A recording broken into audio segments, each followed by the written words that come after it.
Okay. Okay. Happy, what's today? Thursday. Thursday. I just wanted to hop on and talk about something that um, came up as I was looking over some old things with Kendall. And so to ask the question of when it comes to our awesome babies, do they know who the person is on their emergency contact list? So let me give you a story. Many years ago, I know that sounds like a long time ago, when Kendall was in middle school, situation came up, and right at dismissal, she got really aggravated, and the principal or assistant principal pulled her off the bus because they didn't know how she was going to act for the rest of the bus ride. Was it going to be some confusion? Was it going to be some aggression with something? Now, understand, we can have a whole conversation about whether that was the right thing to do or wrong thing to do. That's not the point right now. Sometimes we got to make sure that we realize there's a time and point for everything, and at that moment, it was not the moment to deal with rather the decision that was made was right or wrong. So let me just say that. So then the decision at hand and the problem that needed to be fixed was, how will she now get home from school because the bus was gone? And the goal was to make sure she got home and that she stayed calm, because we had just basically destroyed her afternoon routine when she was not allowed to ride the bus home. So I had to think, because at that time I was actually home on medical leave, and I couldn't drive. So, and that was because of my legs. I was feeling some numbness in my legs. And Rich was working a good 30 to 45 minutes away. So it was something that needed to be handled immediately. I had to think, well, who's on my emergency contact list? And I was like, oh, I knew a good friend, co-worker who was on the list, and that I could call her, and I was sure she probably would step in without any question to go get Kendall. Now, here's the question, though, that was asked when I had to call the principal back and tell her someone's coming to get her. She asked me, will Kendall recognize or know the person who's coming to get her? And I had to stop for a second, and because it caught me off guard. It was just something that I never thought about in that sense. And I was able to say yes.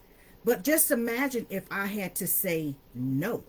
So now I would be sending someone that Kendall would not recognize in a routine that's already been disrupted to bring her home. But I was able to say yes, that she would recognize that person and would not have any problem getting into a vehicle with them. So needless to say, and that's exactly what happened. Pulled up, Kendall got in the car. She didn't even come straight home. They had to make another stop, and she was just as content as ever, no problem when she arrived home. Now, the question I ask you, however, is when it comes to our awesome babies, do they know or would they recognize the person that's on their emergency contact list in the sense of a situation that an emergency happens?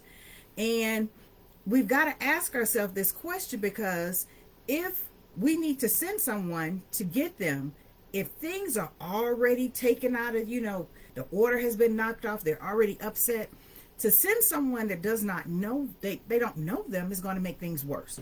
So here are a couple of things you may want to try when it comes to that. When you create that emergency contact list, the first thing you need to do is make sure the person you put on the list is aware that they are on your emergency contact list. That's the first thing. Now, the second thing is, when you let them know, you put them there because you felt like when it comes to your awesome baby that they would be able to step in and help with the situation, because they knew you and they understood the unique needs of your child. So make sure that person is aware. The next thing is, let them know when you have to call for that emergency, what could possibly happen and how to possibly deal with it. It could be a little meltdown, but how could they handle it?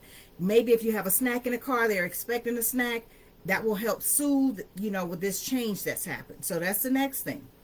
The third one, this is one that you really need to think about and put in place.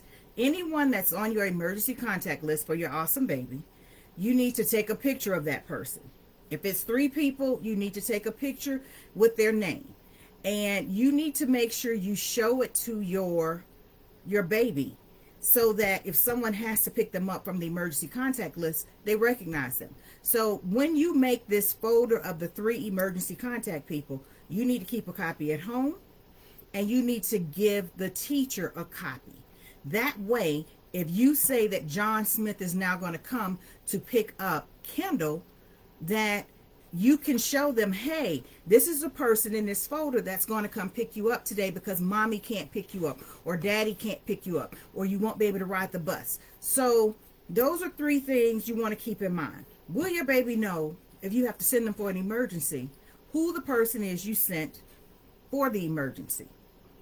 And how will they be able to handle your loved one once you have them in a car kind of headed home?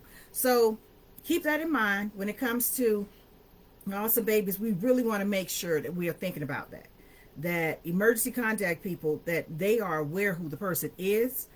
You can create that folder with pictures, and you keep a copy at home, and they keep a copy at school, and that's going to help you in an emergency situation. But we want to make sure we're preparing. That's being proactive, and that comes about, just like I said, because of that situation years ago. I want to make sure other people are able to, if they can't pick their child up, their awesome baby, and that person asks you, will your child recognize them, that you're able to say yes.